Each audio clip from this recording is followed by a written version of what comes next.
Some women don't struggle because they are weak.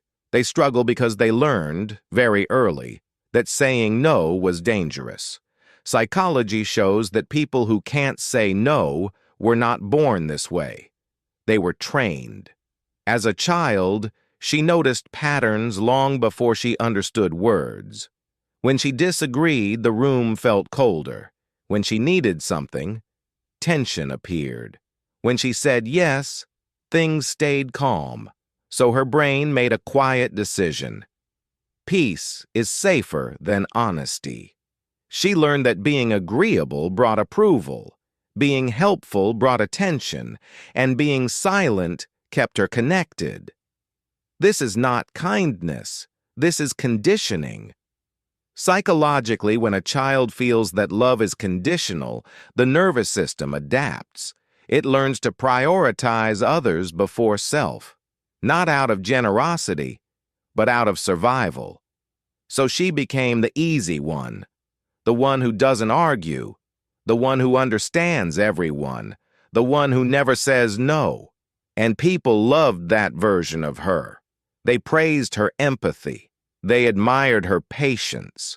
They relied on her availability. But no one asked what it was costing her.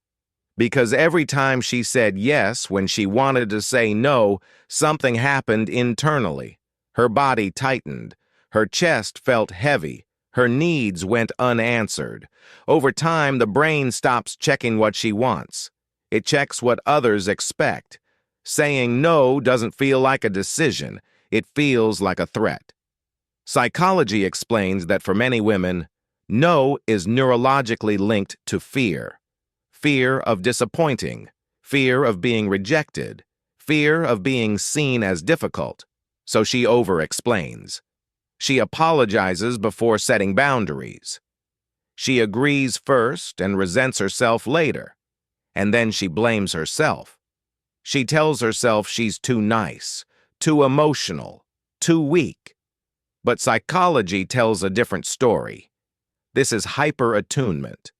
Her brain learned to scan emotional environments for danger, to anticipate needs before they were spoken, to prevent conflict before it could start.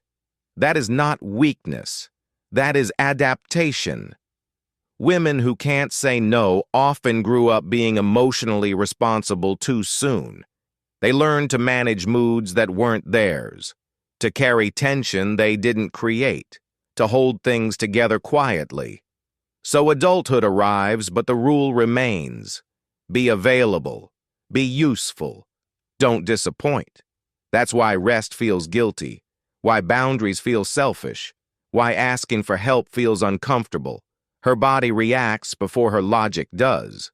A simple request triggers anxiety. A favor feels like obligation. Disapproval feels unbearable. And slowly, exhaustion builds. Psychology shows that chronic people-pleasing leads to burnout, resentment, and emotional numbness, not because the person doesn't care about themselves, but because they were never taught that they were allowed to.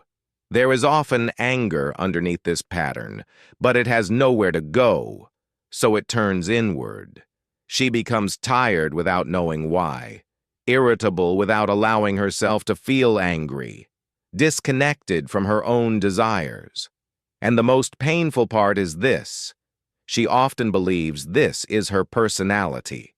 But boundaries are not a personality trait. They are a skill, and skills can be learned. Psychology shows that the first step is not forcing yourself to say no. That usually backfires. The first step is awareness, noticing the body's response when you want to say no, the tight chest, the racing thoughts, the urge to justify yourself. Those reactions are not signs that you are wrong. They are signs that you were trained. Healing begins when she understands that her inability to say no was once necessary. It kept her connected. It kept her safe. But what protected her then is hurting her now. Saying no does not make her cruel. It makes her honest. And honesty is not abandonment. It is self-respect. Psychology doesn't ask women who can't say no to become cold or harsh. It asks them to recognize that their needs are not a problem, that love does not require self-erasure, that safety does not come from constant agreement. Learning to say no is not about pushing people away. It's about coming back to yourself. And the moment she realizes that, the moment she pauses before saying yes, is the moment survival slowly begins to turn into choice.